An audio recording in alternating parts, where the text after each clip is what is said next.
누가복음 14장 25절에서 33절 말씀. 수많은 무리가 함께 갈새 예수께서 돌이키사 이르시되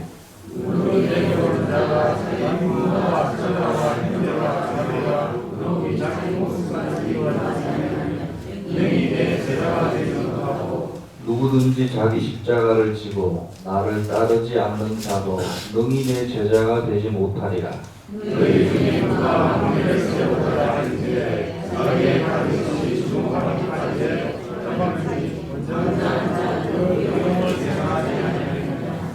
그렇게 아니하여 그 기초만 쌓고 능히 이루지 못하면 보는 자가 다 비웃어 이르되 이 사람이 봉사를 시작하고 능히 이루지 못하리라. 또 어떤 임금이 다른 임금과 싸우러 갈 때에 먼저 앉아 1만 명으로서 저 2만 명을 거느리고 오는 자를 대적할 수 있을까 헤아리지 아니하겠느냐. 만일 못할 터이면 그러한 임금을 있을 때에 자신을 보내어 같이 읽겠습니다. 이와 같이 너희 중에 누구든지 자기의 모든 소유를 버리지 아니하여 능히 내 제자가 되지 못하리라. 아멘. 한 주간 잘 지내셨습니까? 많이 추워졌습니다. 부산에 영하 8도 들었는데 이런 때가 있었나 싶을 정도로 많이 춥습니다. 여러분 개인적으로 따뜻하게 다니시고 잘 지내시기 바랍니다. 오전 예배를 마친 후에 이 광고 드렸고 공지한 대로 바로 이어서 공동의회로 모입니다. 공동의회라 함은 각 교회의 모든 세례교인이 모여서 무슨 교인이요?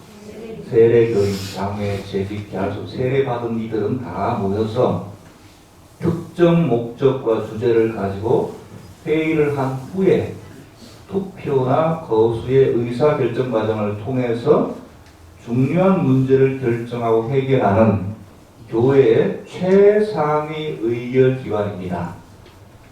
의결기관이 교회에 세 가지 남녀 여존도 회의도 있지만 가장 중요한 회의가 의결회의가 세 가지가 있는데 당회, 재직회, 그리고 바로 공동의회를 가리킵니다. 그 중에서 공동의회는 가장 위에 있는 최상위 의결기관이라고 할 수 있습니다.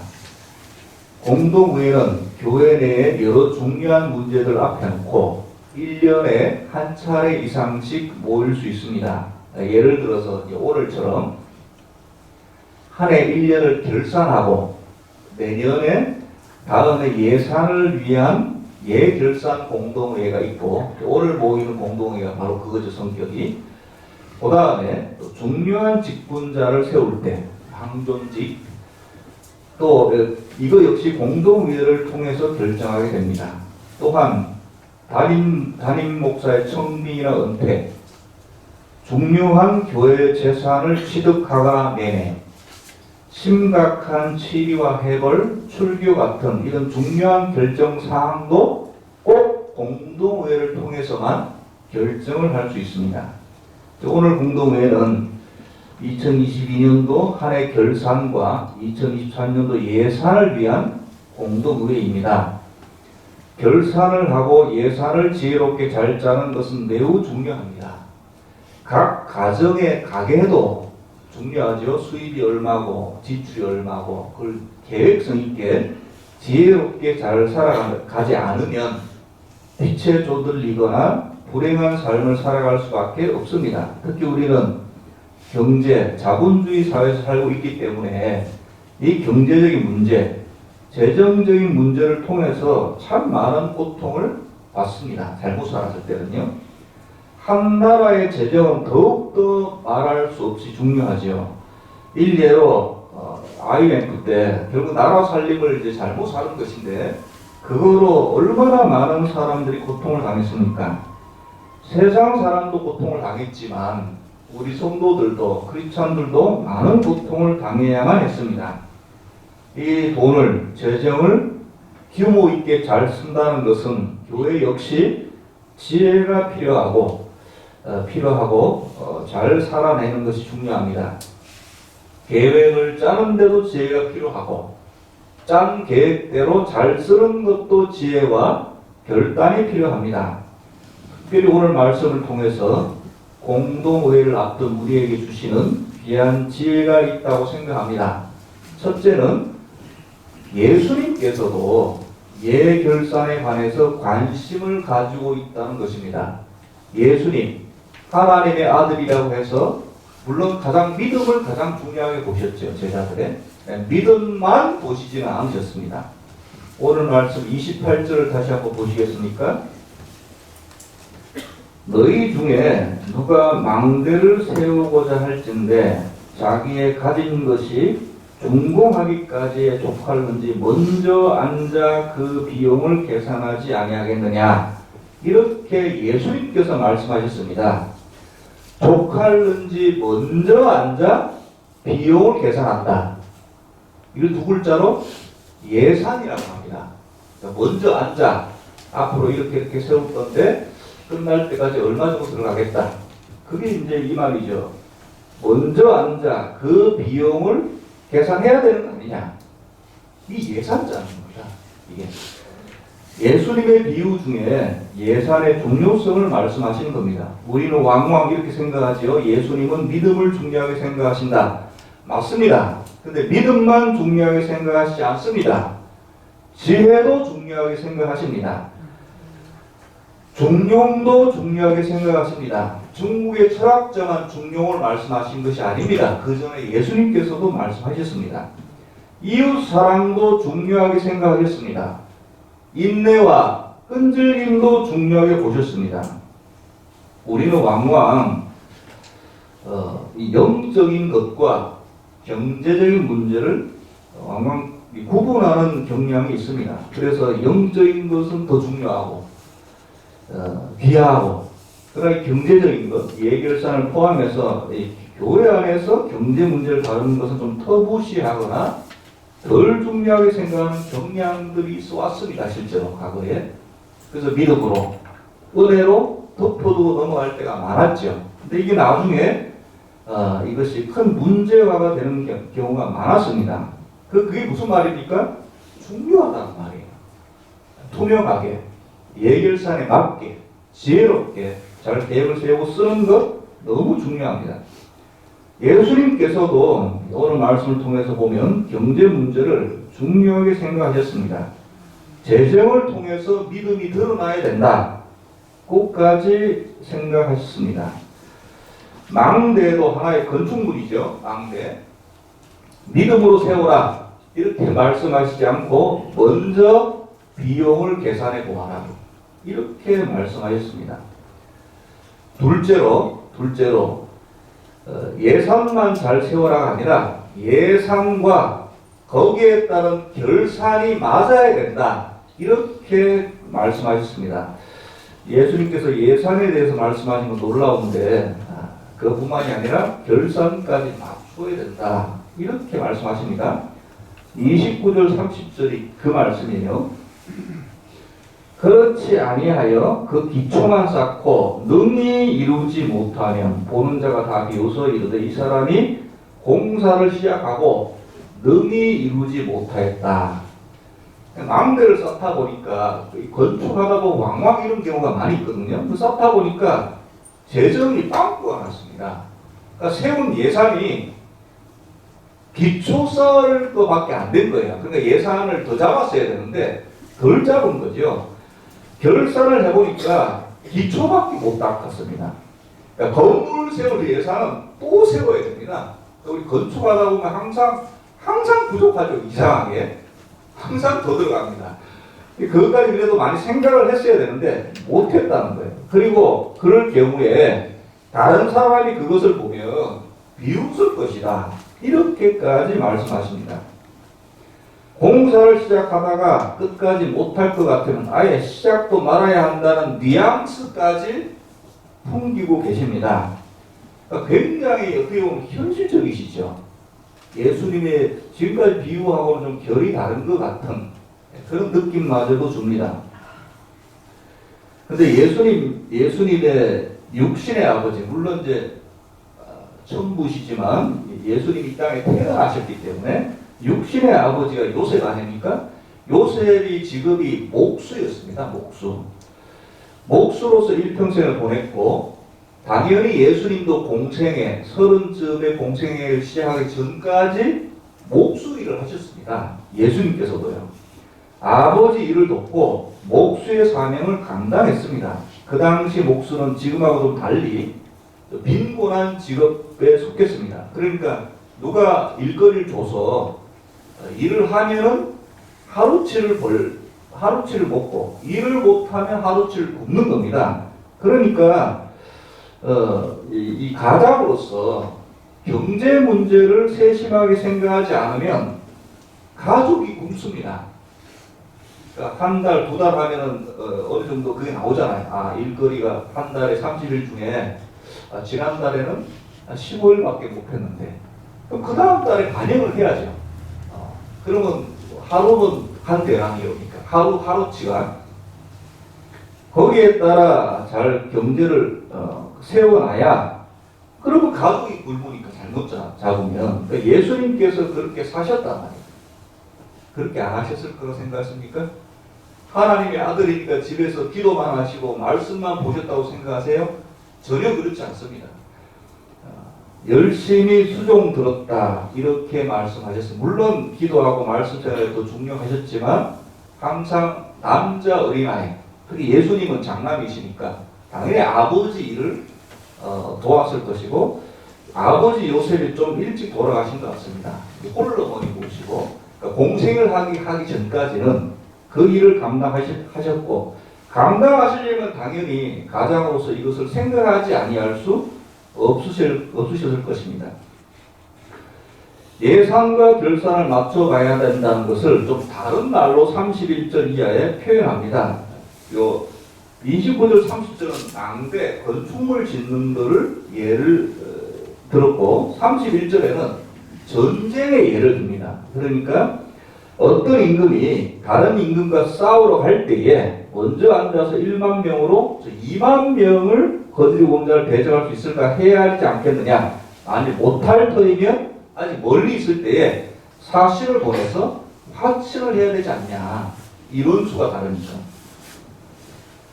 예수님께서 믿음 없으신 말씀을 하셨습니다. 10,000명하고 20,000명, 2배 차이지만 한번 붙어볼 만한데, 여러분 기도원은 몇 명으로 10만 명 이상을 이겼지요? 사사 기도원은요? 300명으로 10만 명 이상을 물리쳤잖아요. 근데 예수님이면 적어도 기도원하고는 달라야 되잖아요. 그러면 300명이 아니라 기도원이 300명이니까 예수님은 한 30명이면, 근데 그렇게 말씀 안 하셨어요. 안 될 것 같으면 사신을 보내서 화친을 청할지니라 이렇게 말씀하셨단 말이에요. 예수님이 기도원보다 믿음이 없으셨을까요? 당연히 그렇지 않겠죠. 오병이어로 5,000명까지 먹이신 분인데, 그러나 예산을 세우고 계획을 세우고, 그것이 망대 건축물이든 전쟁이든 간에 끝까지 예산대로 끝까지 계획성 있게 감당하는 것을 지혜와 믿음으로 생각하셨습니다. 마지막 세 번째로, 예수님은 진정한 예결사는 단순히 경제 문제가 아니라고 말씀하셨습니다. 이것이 세상의 예결산과 교회의 예결산의 가장 큰 차이점입니다. 첫 번째, 두 번째는 같아요. 세상이든 교회든 어디든 예산을 잘 세워야 된다. 두 번째, 결산이 맞아야 된다. 여기까지는 세상에는 같아요. 세 번째가 다릅니다. 물론 당연히 교회니까 달라야겠죠. 예결사는 단순히 재정 문제만은 아니라는 거예요. 그것이 가장 큰 차이점이고 성도들이 기억해야 될 부분입니다. 아까 28절부터 32절까지만 보면, 비유가 오늘 25절에서 시작하는 것이 아니라 여기 25절에 동그라미 이렇게 땡돼 있잖아요. 이게 28절에 돼 있고 32절이 끝이면 예결사 문제에 대해서만 말씀하셨구나 이렇게 생각하기 쉬운데, 그것이 아니라 앞에 조금 더 있잖아요. 그 뒤에 좀 더 있잖아요.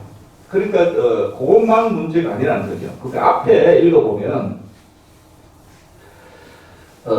그 25절에 보면 수많은 무리가 함께 갈새까 많은 사람이 예수님께 몰려들었습니다. 단순히 병 고치기 위해서 떡을 먹기 위해서 단순히 어떤 목적을 가지고 망대를 세운 것도 목적이죠. 전쟁도 목적 아닙니까? 많은 무리들이 그냥 목적에 따르게 예수에 몰려들었어요. 근데 예수님께서 뭐라고 이야기하셨냐면 26절 한번 보십시오. 무릇 내게 오는 자가 자기 부모와 처자와 형제와 자매와 더욱이 자기 목숨을 미워하지 아니하면 능히 내 제자가 되지 못하겠다. 몰려든 사람들을 쫓아내는 말씀하십니다. 예수님께 왜 몰려들었는데? 내가 아프고 자녀가 아프고 가족의 행복을 위해서 몰려든 거잖아요. 뭔가 이익을 위해. 뭔가 잘 되려고 행복하게 지금 현실 상황이 암울하니까 우리 힘으로 안 되니까 예수님께 나아가서 뭔가를 얻어내려고 모인 거잖아요. 근데 예수님이 뭐라고 이야기하시냐면 내게 오는 자가 부모, 처자, 형제, 자매 심지어는 자기 목숨을 미워하지 아니하면 능히 내 제자가 되지 못한다. 몰려든 사람을 쫓아내는 말씀하세요. 27절 역시 마찬가지. 누구든지 자기 십자가를 지고 나를 따르지 않는 자도 능히 내 제자가 되지 못하리라. 이 무거운 십자가를 벗으려고 예수님을 따르는데 예수님은 자기 십자가를 지고 나를 따르지 않으면 따르는 무리는 되지만 진정 내 제자는 못 된다. 이런 말씀하신 뒤에 바로 오늘 읽었던 예결산 문제 같은 말씀하신단 말이에요. 그러니까 뭔가 앞뒤가 관계가 있다는 말씀이죠. 그 다음에 끝나고 나서도 32절에 아직 멀리 있을 때 왕 싸움 화친을 청할지니라 그 다음에 33절 이와 같이 너희 중에 누구든지 자기의 모든 소유를 버리지 아니하면 능히 내 제자가 되지 못하리라. 그러니까 이걸 샌드위치 구조라고 하거든요. 중간에만 읽으면 예산을 잘 세우고 결산을 맞춰야 된다는 비유 같은데 그 앞뒤로 전혀 다른 내용 같은 것이 샌드위치 패드 사이에 끼는 빵처럼 이렇게 되어 있습니다. 이것이 이제 샌드위치 구조라고 하는데 그러니까 전혀 달랐던 내용이 앞뒤로 둘러싸면서 새로운 내용이 그러니까 새로운 의미 더 깊은 내용으로 바뀐 거죠. 여기까지는 이해하시겠죠? 그러니까 따로따로 어디 위에하고 밑에는 진정한 예수님을 따르려면 손해를 감수해야 되고 때로는 가족도 못 돌볼 수도 있고 때로는 십자가를 지고 따라야 되는 말씀이잖아요. 위에하고 밑에는. 근데 중간에는 마치 예결산 이야기인 것처럼만 보이잖아요. 근데 앞뒤로 있는 걸로 봐서 뭔가 연관성이 있다는 말씀입니다. 그러니까 진정한 예산 결산은 재정 문제만이 아니라는 거예요. 진정한 예결산의 목적이 뭐예요? 예수님의 제자 되는 문제다. 그거하고 관련이 있지 않으면 아무리 지혜롭게 잘 세워봐야 니들끼리 세우는 거지 하나님하고 상관이 없다는 말씀이죠. 이거는 굉장히 우리에게 큰 울림을 주는 말씀입니다. 26절에 다시 보시면 진정한 내 제자가 되기 위해서는 핏줄조차도 때로는 돌보지 못할 때도 있습니다. 믿음을 위해서. 27절에서는 진정한 예수님의 제자가 되기 위해서는 자기 십자가를 져야 합니다. 그리고 끝까지 예수를 따라야 합니다. 이것이 중요한 힌트가 되겠죠. 그래야 진정한 예수님의 제자가 될 수 있다. 그러니까 마치 자기 십자가를 지지 못하거나 중간에서 십자가를 내려놓거나 혹은 핏줄을 예수보다 더 중요하게 생각하는 사람은 중간의 비유를 따르면 기초만 쌓고 능히 이루지 못한 사람과 같다는 거죠. 앞뒤가 연결되면 좀 더 쉽게 말씀드리면 여러분 진정한 예산 결산은 단지 재정적인 문제가 아니라 예수님을 따르는 문제예요. 예수님의 제자가 되는 문제와 깊은 상관이 있다는 말씀이 됩니다. 즉 예수님을 따르기 위해, 물론 처음에 예수님 믿게 된 것은 다양한 이유겠죠. 누가 전도해서, 아내 때문에, 남편 때문에, 자녀 때문에, 부모 때문에 처음에는 이렇게 믿게 됐는데, 이제 그 무리는, 예수님에 몰려든 무리는 다 각각 이유 때문에 몰려들었잖아요. 근데 여기에서 정말 예수님을 따르는, 끝까지 따르는 제자가 되려면 좀 달라져야 되는데, 바로 그 예수님을 따르기 위해, 예수님의 제자가 되기 위해 예산을 세우는 것 같이, 예산을 세우고 진정을 잘 따랐는지 결산까지 잘 맞춰야 된다는 거예요. 거기까지.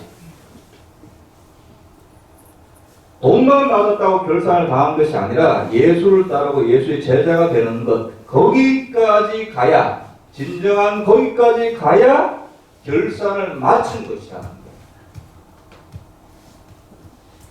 그러니까 예수님을, 내가 예수님, 이런 처음에 목적 때문에 몰려들지, 예수님의 제자가 될 것 같다. 예산 짜는 거죠. 이렇게 살아야 되겠다는 거니까. 근데 끝까지 어떤 어려움과 힘든 일이 있어도 그걸 순간순간 극복하고 넘기고 해서 끝까지 예수님께 붙어 있는 것, 결산이 나는 거예요. 이제 좀 쉽게 말씀드리면, 그래서 여러분 오늘은 그야말로 재정에 관한 문제지만, 여러분 이 속에 들어있는 하나님 우리에게 주시는 메시지, 진정한 결산이 뭐냐? 진정한 결산이 뭐냐? 예수님을 따르기로 했으면 어려움이 있을 수 있다. 때로는 돌보지 못할 때도 있고, 자기 십자가를 위해 희생이 따를 때도 있지만, 끝까지 예수님께서 잘했다. 충성된 종아, 네가 작은 일에 충성해서 큰 거 맡기겠다. 그 결산이라는 거예요. 결산. 거기까지 가서 칭찬 듣는 저와 여러분 되시기 바라겠습니다. 아멘. 오늘 본문을 정리하면, 첫째, 예수님께서도 예결산 문제를 절대로 쉽게 생각하지 아니하신다. 믿음과 지혜와 결부시키십니다. 이걸 기억하셔야 되겠고, 그래서 예산을 짜는 게 중요하고, 두 번째, 가급적이면 예산과 결산이 어느 정도는 맞추도록 세워야 된다. 때로는 자기 역량을 또 살펴보기도 하고, 무조건 믿음으로 좋다고 해서 많이 세운다고 좋은 게 아니고, 적게 세운다고 좋은 것도 아니고 딱 맞춰야 된다. 이런 말씀이고, 마지막으로 진정한 예산 결산은 뭐냐? 예수의 제자가 되는 길, 십자가의 길을 걷는 길, 끝까지 제자의 삶을 감당해서 중요한 결과를 만들어내는 것, 이것이 바로 예산을 짜고 결산을 하는 모든 진정한 목적이다. 이렇게 정리할 수 있겠습니다. 우리 지혜를 구하십시다. 그런 거 당연히 결단도 필요하겠죠.